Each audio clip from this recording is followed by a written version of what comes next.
दर्शकों, आप देख रहे हैं खबर फेस्टिवल। मैं हूँ ज़ीशान आज़मी। इस समय मौजूद है मालवनी माड़ा गैलेक्सी ग्राउंड के पास। आज 26 फरवरी को यहाँ पर एमआईएम की विशाल जनसभा का आयोजन यहाँ पर किया गया और यहाँ पर मालवनी की सरजमीन पर पहली बार बैरिस्टर असदुद्दीन ओवैसी साहब यहाँ पर आए और बहुत ही ज़बरदस्त भाषण यहाँ पर उन्होंने दिया। वसीम मंडप डेकोरेटर है, उनका भी धन्यवाद का है क्योंकि इतना बड़ा जलसा था जहाँ पर उनको ये मंडप का काम दिया गया और बहुत ही सुंदर और बड़ा मंडप उन्होंने बनाया। उनका शुक्रिया नासिर कुरैशी ने किया। बहुत ही अच्छा इंतज़ाम किया था वसीम मंडप डेकोरेटर ने।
हजरत बिलाल के उस कुर्बानी को याद करो कि गरम गरम रेत पर लिटाकर गरम पत्थर रखकर कोड़े मारे जाते थे और बिलाल पुकारते थे, अहात अहात अहात।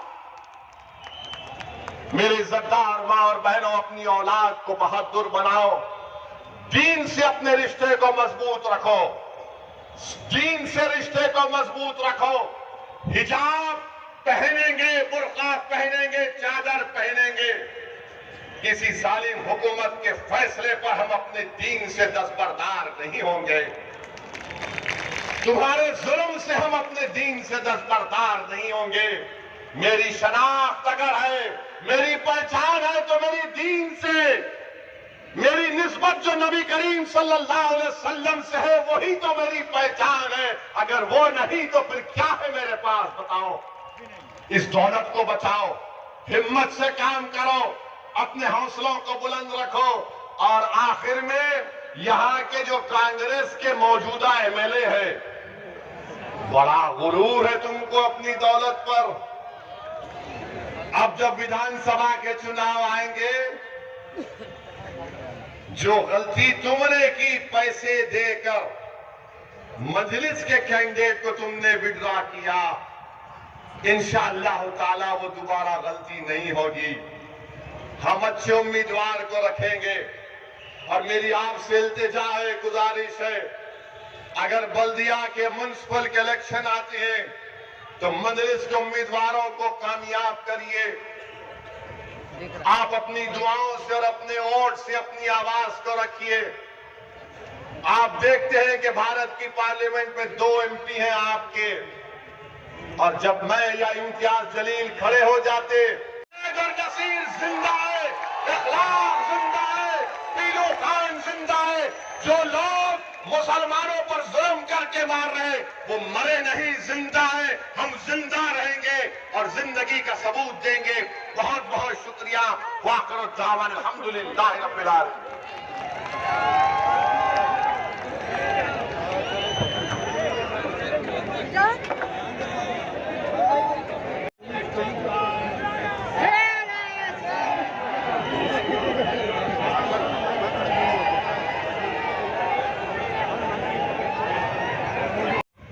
मुंबई और महाराष्ट्र के मजलिस इत्तेहादुल मुस्लिमीन के तमाम जिम्मेदारान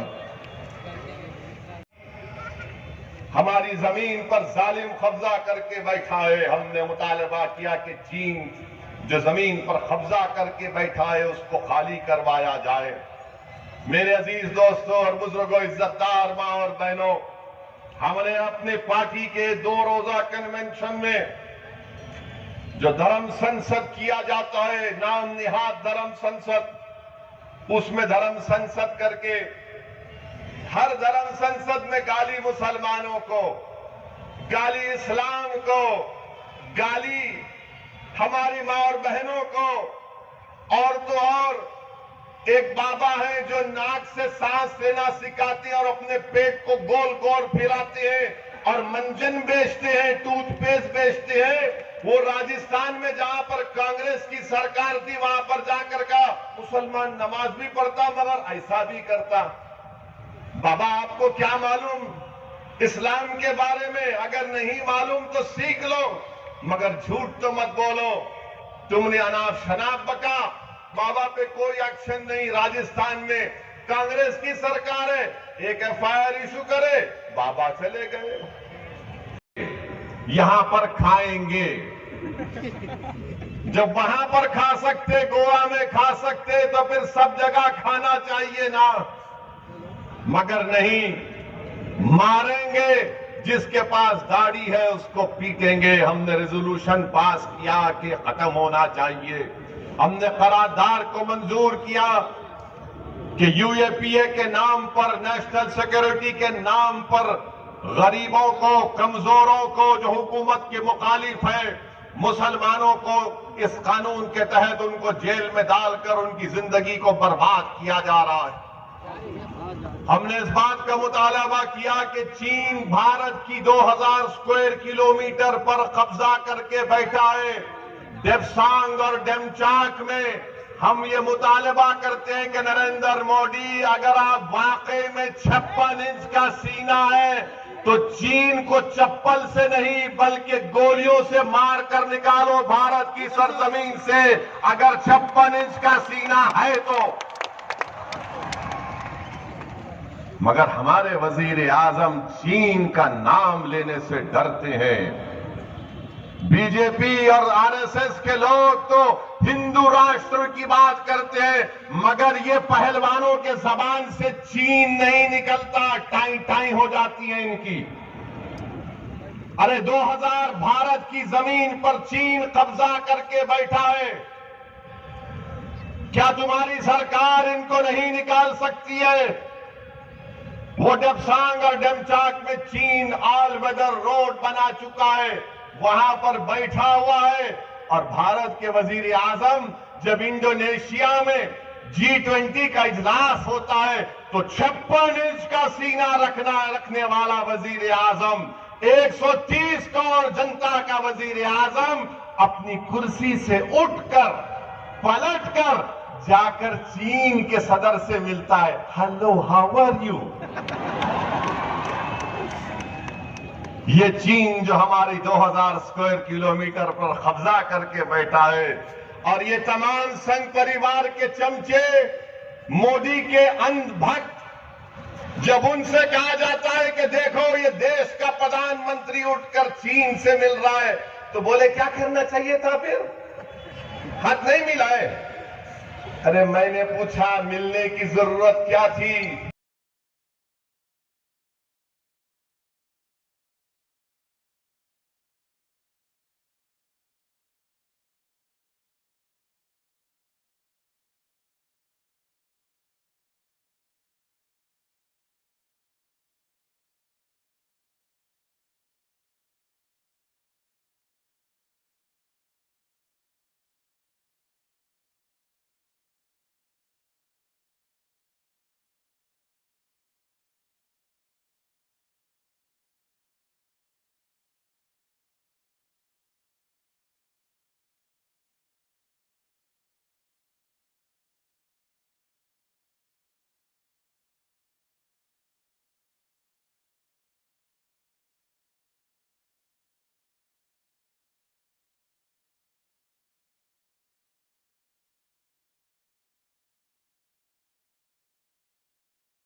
राजस्थान से जुनैद और नसीर के रिश्तेदार जब जाकर राजस्थान की पुलिस से कहा कि देखो हमारे बेटे को, भाई को उठा कर लेकर गए ये आतंकवादी, तो पुलिस ने कहा चल भाग निकल।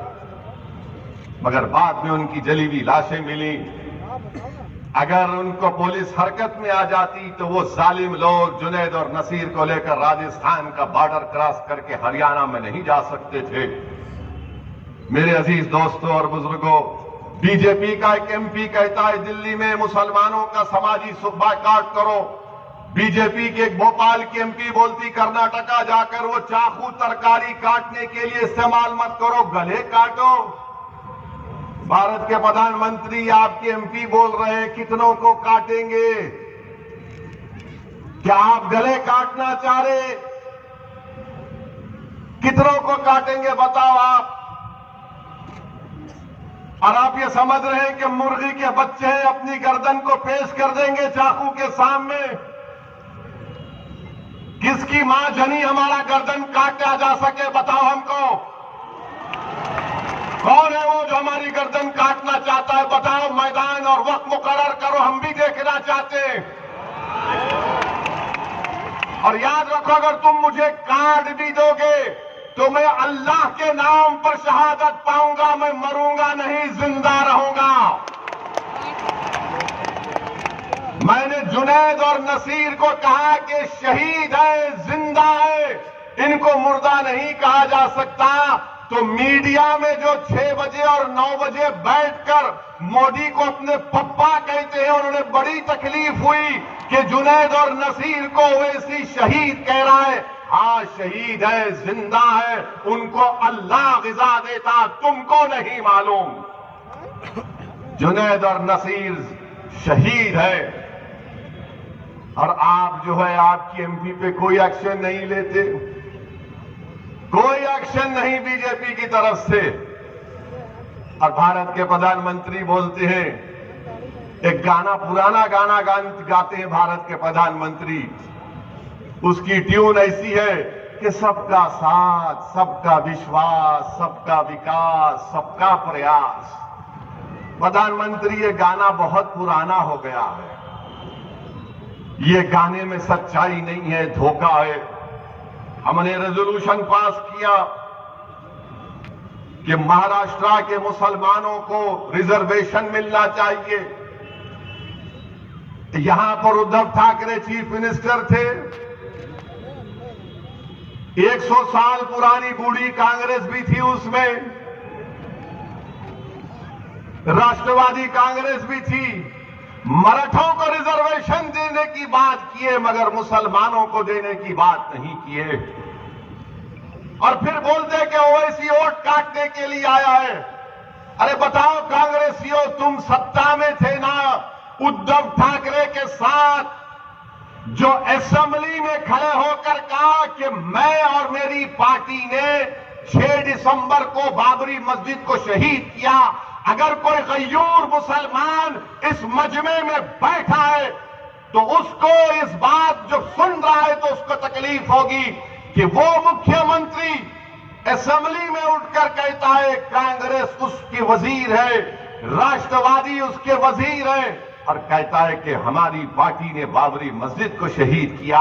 अरे कांग्रेसियों, अगर तुम में सेकुलरिज्म इतना राय बराबर जिंदा होता, शरद पवार, अगर आपके पास सेकुलरिज्म राय बराबर जिंदा होता तो चुल्लू भर पानी में डूब मरते, तुम छोड़ के चले जाते। मगर नहीं, तुमने मुसलमानों को नहीं, भारत के उन गयूर हिंदुस्तानियों को बेइज्जत किया जो आज भी भारत से मोहब्बत करते हैं। सत्ता में बैठा है चीफ मिनिस्टर, कहता है कि मैंने बाबरी मस्जिद को शहीद किया हमारी पार्टी ने। और लोग बोलते हैं शिवसेना अब सेकुलर हो गई है। अच्छा, कैसे सेकुलर हुई है भैया बताओ? ये सेकुलरिज्म का सर्टिफिकेट बांटने वाले, ये लाला की दुकान पर बैठकर सर्टिफिकेट बांटने वाले, जब कोई कहता है कि मैं और मेरी पार्टी ने बाबरी मस्जिद को शहीद किया, वो सेकुलर हो गया है। मैं चैलेंज कर रहा हूं आज के जलसे से शरद पवार साहब को और वो कांग्रेस के वो साहब जो पूरा भारत फिरे हैं, बताओ शिवसेना सेकुलर है या कम्युनल है? बताओ, जवाब दो, सेकुलर है या कम्युनल है? उसके बाद आप फैसला करो कि ओवैसी इलेक्शन लड़ना चाहिए नहीं लड़ना चाहिए। ये जाकर इख्तिदार की हवस में 15 साल कांग्रेस के पास इख्तिदार था, मगर उद्धव ठाकरे मुख्यमंत्री बने तो बोले हम भी पीछे आ जाते हैं, हम भी भूखे हैं, प्यासे हैं, गरीब हो चुके हैं, हमारे घर वीरान हो चुके हैं, हमको भी एक गाड़ी के ऊपर लाल लाइट चाहिए जो टाई टाई टाई करके रोड पर चल सके। कांग्रेस दौड़ते हुए गई, उद्धव ठाकरे के दामन को पकड़ लिया। राष्ट्रवादी कांग्रेस ने कहा, जब राष्ट्रवादी कांग्रेस तो सुबह कितने 8 बजे 6 बजे, सुबह 6 बजे उठ के अजीत पवार और देवेंद्र फडणवीस दोनों सगे भाई बन गए। सगे भाई बन के गवर्नर ने उनको शपथ भी दिला दी। ऐसा नजर आ रहा था कि मेले में दोनों भटक गए थे, बचपने में मिल गए आकर। वो सेक्युलर हो जाते हैं और ओवैसी इलेक्शन लड़ा तो वोट काटता है। मिले, फिर शादी नहीं चली, जल्दी तलाक हो गया। अब उसमें उस शादी में दूल्हा कौन था, दुल्हन कौन थी, आप तय करो, मुझे नहीं मालूम। किसने तलाक तलाक कह दिया? ट्रिपल तलाक तो बैन था, मगर सियासी तलाक चल रहा है। अब नहीं मालूम कौन खुला लिया, वो छोड़ दिए तो उद्धव ठाकरे के पीछे। यानी आपको सिर्फ इख्तिदार से मतलब है, किसी से मतलब नहीं है। और हम पर इल्जाम लगाते कि ओवैसी खड़े होगा चुनाव में तो इनको फायदा होता, इनको फायदा होता। सुन लो, जो मजलिस इत्तेहादुल मुस्लिमीन के इलेक्शन लड़ने के खिलाफ है, मैं भारत के संविधान के तहत इलेक्शन लड़ता हूं और लड़ता रहूंगा। और याद रखो मेरी इस बात को, मेरी जिंदगी मेरी नाकामियों पर बनी है। मैं यहां तक पहुंचा हूं तो अपनी नाकामियों की वजह से पहुंचा हूं, कामयाबियों की वजह से नहीं पहुंचा हूं। क्योंकि मेरा मानना यह है कि इंसान की, बल्कि मुझ जैसे गुनाहगार मुसलमान की कामयाबी उस दिन होगी जब हशर का मैदान होगा, जब तुम्हारे और मेरे अमाल का फैसला रब्बे करीम करेगा। जो राय बराबर नेकी करेगा उसके सीधे हाथ में नामा अमल दिया जाएगा, जो बदकिस्मत होगा उसके बाएं हाथ में दिया जाएगा। बल्कि मेरा मानना यह है कि मेरे पास कोई नेकियां नहीं है। अगर अल्लाह मुझे बख्शेगा जो गफूर रहीम है, तो रसूलुल्लाह सल्लल्लाहु अलैहि वसल्लम की शिफात मुझे बख्शाएगी, मेरे अमाल मुझे नहीं बख्शाएगी।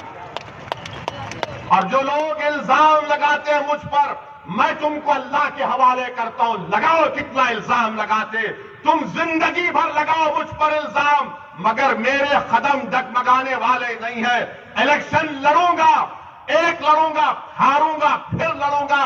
जिंदगी की जब तक अल्लाह जिंदगी में इन सांसों को बरकरार रखेगा, मंजलिस का सिपाही जब तक अल्लाह रखेगा, मैं इलेक्शन लड़ूंगा, मेरे साथी इलेक्शन लड़ेंगे।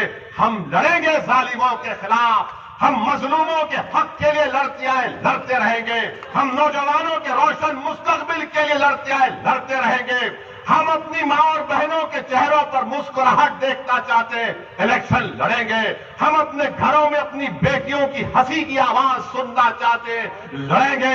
हम नौजवानों के हौसलों को बुलंद रखना चाहते हैं, इलेक्शन लड़ेंगे। हम अपनी आवाज को असेंबली में पहुंचाना चाहते हैं, लड़ेंगे। हम पार्लियामेंट में अपनी आवाज को पहुंचाना चाहते हैं, लड़ेंगे। हम भारत में अपना जायज मुकाम हासिल करना चाहते हैं, इलेक्शन लड़ेंगे। मस्जिदों की हिफाजत करेंगे, इलेक्शन लड़ेंगे। शरीयत को बचाएंगे, इलेक्शन लड़ेंगे। अरे हम अपना हक लेके लड़ेंगे। लड़ने से हक मिलता है, कोई कमजोर रहेगा तो हक नहीं मिलता उसको। और याद रखो मेरी इस बात को, याद रखो मेरी इस बात को, मेरी मां और बहनों, अगर आप सियासत नहीं करेंगे तो कोई आपसे सियासत कर देगा। इनको नफरत क्यों है मजलिस से? कि मजलिस इनका खेल समझ चुकी है। ये सियासत करना चाह रहे थे हमसे, हमने कहा आओ हम भी तुमसे सियासत करेंगे, क्योंकि मजलिस इनके आगे नहीं झुकती। मजलिस इनके दिल फरेब बातों पर कायल नहीं होती। मजलिस इनकी दौलत को ठुकराती है। मजलिस इनकी ताकत को नहीं मानती। मजलिस इनके डराने से डरने वाली नहीं है। इसीलिए आज हर जगह जहां पर जलसा होता है, कल मुंबरा में हुआ तो राष्ट्रवादी के लोगों को पेट में दर्द हुआ, तो एक बंबई के शिवसेना के लीडर को पेट में दर्द हुआ। मैंने कहा कि महाराष्ट्र का चीफ मिनिस्टर शिंदे और उद्धव ठाकरे राम और श्याम की जोड़ी है, तो इनको तकलीफ हो गई। मैं आपसे कह रहा हूं, मेरी बात को जहन नशीन कर लो। आप वोट देते या नहीं देते हो, आपका हक है, मगर आप इस बात को याद रखो, अगर आप अपनी सियासी क़यादत को मजबूत नहीं करेंगे, अगर आप अपने वोटों से मजलिस के नुमाइंदों को कामयाब नहीं करेंगे, ये लोग सिर्फ आपका इस्तेमाल करते रहेंगे, आपका इस्तेमाल करते रहेंगे। मेरे इज्जतदार मां और बहनों, जिंदगी का अगर सबूत देना है तो हरकत करना पड़ेगा। जब तक आप हरकत नहीं करेंगे, हरकत करेंगे तो पहली निशानी है जिंदगी की। अगर आप खड़े होकर अपने हक के लिए लड़ेंगे तो पहली निशानी है जिंदगी की। अगर आप खामोश रहेंगे तो फिर आप जिंदा लाश बने रहेंगे। ये लोग जब चुनाव आता डराते हैं बीजेपी जीत जाएगी, 2019 में कहा कि शिवसेना को हराओ। मैं आपसे एक सवाल करूंगा, सिर्फ आप हाथ उठाकर जवाब दीजिए। क्या आपने 2019 में शिवसेना उद्धव ठाकरे को वोट दिया या मोदी को वोट दिया? दिया आपने? कितनों ने नहीं दिया? हाथ उठाओ। शर्माओ नहीं, कुछ नहीं होता। नहीं आते मोदी, यहां पे ओवैसी खड़ा है। आओ। अब आप खुद सोचो, यहां पर बीजेपी का एमपी कैसे जीत गया? मैं आपको आके बोला था कान में, या मैं किसी के कान में जाकर ऐतल कुर्सी पढ़ के फूका? आजकल बहुत हो गए फूकने वाले। कैसे जीता बीजेपी? आप जिम्मेदार हैं। कौन जिम्मेदार है? आप जिम्मेदार हैं बीजेपी की कामयाबी के लिए? आप तो नहीं है ना। कौन जिम्मेदार है? जो वोट देते हैं। अच्छा। मगर इनको क्या लगता है ओवैसी क्यों आया? ये भारत मेरा है, और मेरा इसलिए भी है कि मैं बरसों से कह रहा हूं, जब हमारे पूरे इंसानियत के अब्बा को अल्लाह ने दुनिया में भेजा तो अब्बा यहां पर आए, अम्मा जिद्दा में गई। पूरे इंसानियत की ये अब्बा का देश है हमारे, और अब्बा की जगह से किसी को आप हक तलफी नहीं कर सकते। मेरे अजीज दोस्तों और बुजुर्गों, इसीलिए आपसे अपील कर रहा हूं कि मसाइब और मुश्किलात तो जरूर है, मगर मैं आपको बता रहा हूं ये रात लंबी रहने वाली है।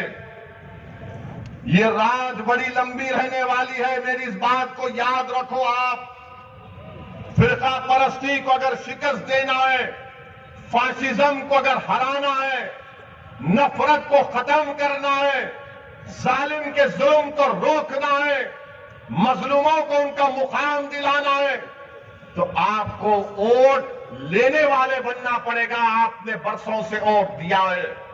जब आप वोट लेने वाले बनेंगे तब आपकी वोट की अहमियत बढ़ेगी, आपकी आवाज की अहमियत बढ़ेगी।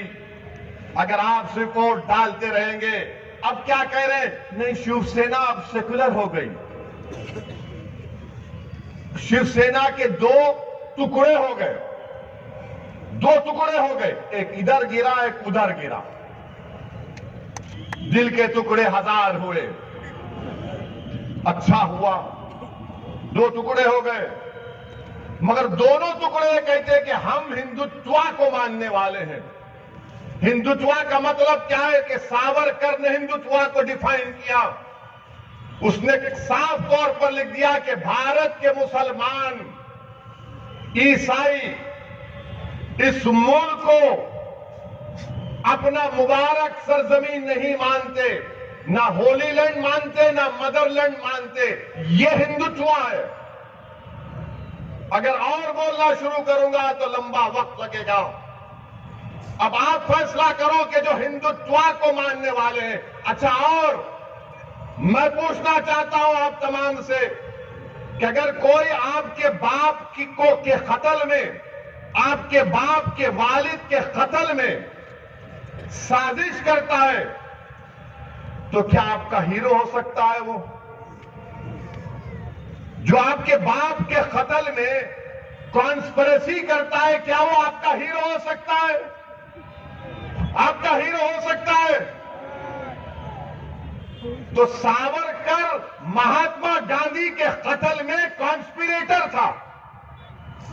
और किसने लिखा? ये मैंने नहीं, Justice Kapoor commission, inquiry commission की रिपोर्ट में सुप्रीम कोर्ट के चीफ जस्टिस थे जस्टिस कपूर, कि उस वक्त की बंबई की पुलिस ने सही तहकीकात नहीं की थी। जो मेरे बाप के कत्ल में कॉन्स्पिरेटर है, वो इनके लिए हीरो है। मैंने पार्लियामेंट में कहा था कि करीब नरेंद्र मोदी की सरकार भारत में दो बाबा कौम को बना देगी, यानी two father of the nation. एक सौतेला होगा, एक सग्गा होगा। एक गांधी होगा सौतेला, और हो सकता कि Savarkar father of the nation बना दे मोदी, और शिवसेना तायीद कर दे। ये मैंने पार्लियामेंट में कहा था। अब आप बताइए, जो लोग कहते हैं शिवसेना सेक्युलर है, मुबारक हो तुमको, तुम्हारी सोच को, मगर तुम अपने जाती मफादात के लिए इस तरह का प्रोपेगेंडा कर रहे हो। मैं चुनाव लड़ता हूं, मैं तो आरएसएस के खिलाफ बोलता था और बोलता रहूंगा, क्योंकि मैंने पढ़ा है, चाहे वो गोलवालकर की बंच ऑफ थॉट्स हो, या वी और नेशनहुड डिफाइंड हो, या फिर दीनदयाल उपाध्याय की किताब हो, या फिर इनके तमाम स्टेटमेंट्स हो। मैं जानता हूं आरएसएस क्या है, मगर जो लोग आरएसएस से बात करना चाह रहे हैं, बताओ तुम क्या करने जा रहे हो। मेरे अजीज दोस्तों और बुजुर्गों, लोग कहते हैं कि सेकुलरिज्म को बचाओ। यकीनन पिछले 8 साल में जब से भारत के वजीर आजम नरेंद्र मोदी बने हैं, मॉब लिंचिंग बढ़ गया, हेट क्राइम्स बढ़ गए, लव जिहाद के नाम पर मारम पीटी बढ़ गई, रिलीजियस कन्वर्शन के नाम पर गलत गलत कानून बनाए गए, दिल्ली में फसादात हुए, यूएपीए लगा। मगर इसके बावजूद भी लोग बोलते हैं कि सेकुलरिज्म का साथ दो, इन सो कॉल्ड पार्टीज का साथ दो। मैं बताता हूं फर्क क्या है। फर्क यह है कि जुनैद और नसीर की जली हुई लाशें उसके घर को आई। जुनैद के घर को मैं गया था जमील खां के साथ, और जुनैद के 6 बच्चे, और जुनैद का बड़ा भाई जो नीम पागल है उसके 7 बच्चे, यानी 13 बच्चों की जिम्मेदारी जुनैद पर थी। जुनैद और नसीर के घर में जली हुई लाशें आई। झाफिर जुनैद को ट्रेन में 16 साल के बच्चे को मार दिया गया, उसकी लाश अपने बाप के घर को गई। रगबर को मार दिया गया, उसकी लाश उसकी बीवी के पास गई जो बेवा हो गई। पीलू खान को मारा गया। अब बताओ आप, इनको क्या होता है ये सेकुलर पार्टियों को?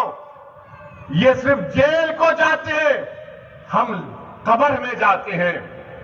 ये जेल को जाते हैं, हम कब्रों में जाते हैं, और जेल से जल्दी बेल भी मिल जाती है। आप बोलेंगे वो कैसे? तो क्या नवाब मलिक को बेल क्यों नहीं मिलती? नवाब मलिक को बेल मिली, किसको मिली फिर? जोर से बोलो, डर रहे कहीं को? संजय राउत, और जोर से बोलो। नवाब मलिक को नहीं मिली। आजम खान का सियासी कैरियर पर क्वेश्चन मार्क लग गया। आप बताओ फिर, एक जर्नलिस्ट का उत्तर प्रदेश में 2 साल के बाद बेल होती है तो उसकी जमानत के लिए कोई तैयार नहीं होता श्योरिटी देने के लिए। मैं सलाम करता हूं हमारे उस हिंदू भाई को जो जर्नलिस्ट है, जिसने अपने घर के कागजात लाकर रखा है। 20 दिन कोई श्योरिटी देने तैयार नहीं हुआ। मेरी इज्जतदार मां और बहनों, मेरे बुजुर्गों, मेरी एक एक बात पर गौर से सोचिए, अच्छा फैसला लीजिए। यकीनन बीजेपी को हराना है। हम भी नहीं चाहते कि 24 में दोबारा इस वतन अजीज का वजीर आजम नरेंद्र मोदी बने। अगर कोई हमसे बातचीत करना चाहता है, आओ बात करेंगे, मगर वो बोलेंगे तेरे से बात नहीं करेंगे, तू बस खामोश बैठ जा। मैं खामोश नहीं बैठ सकता हूं। खामोश बैठना मेरी फितरत में नहीं है। मेरे मां ने, मेरे बाप ने मुझे कहकर पाला और पोसा कि चाहे कुछ भी हो जाए सब तू लड़ता रहे, पुकारता रहे, अपने हक के लिए लड़ता रहे। मैं अपनी मां को शर्मिंदा नहीं कर सकता। मैं अपने मरहूम वालिद को दिया हुआ वादा उससे मुकर नहीं सकता। मौत मुझे खामोश कर सकती है। तुम गोली चलाओ या कुछ भी कर दो, मगर जब तक रब्बे करीम अपने हबीब के सत्ते में वो इसी को जिंदा रखेगा, मैं बोलता रहूंगा, लड़ता रहूंगा। मसाइब और मुश्किलात के तूफान से गुजरूंगा। तुमने एक मरतबा मेरी गाड़ी पर 6 गोलियां चलाई, दोबारा चलाओ प्यारे, मैं तैयार हूं। इस गरीब और मजलूम कौम के लिए मरने को तैयार हूं। तुम चलाओ गोली, कितनी गोली चलाओगे? तुम्हारी गोलियां खत्म हो जाएगी, मगर इंशाअल्लाह ताला मैं मौत से डरने वाला नहीं। मैं डरता हूं इस बात से कि जब कब्र में जाऊंगा, हशर के मैदान में मुझसे क्या हिसाब।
तो बीजेपी के 300 एमपी एक साथ खड़े होकर कोई बोलता बैठ, खामोश हो जा, खुला हो जा, मगर अल्लाह का करम है कि 300 के सामने इस गुनाहगार की जबान चलते रहती है।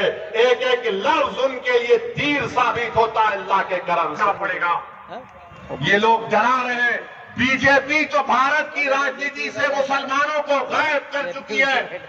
अब ये लोग, ये जो अपने आप को सेकुलर कहते चाहते हैं कि मुसलमान को गायब कर दिया जाए, और आपका काम सिर्फ एक गाय बकरी की तरह जाकर वोट डालते रहे। मैं एक ही बात आपसे कहकर रुखसत हो जाऊंगा। कभी आपने देखा है कि जब बकरे को जुबा किया जाता है, तो बकरा चाकू चलने से पहले पैर हिलाता है, नहीं आया होगा, मरने से पहले पैर हिलाता है। अरे कम से कम हरकत करो मेरे भाई, हरकत करो। याद रखो, तुम हरकत करोगे उसमें बरकत आएगी। खामोशी को तोड़ो, इस डर को तोड़ो।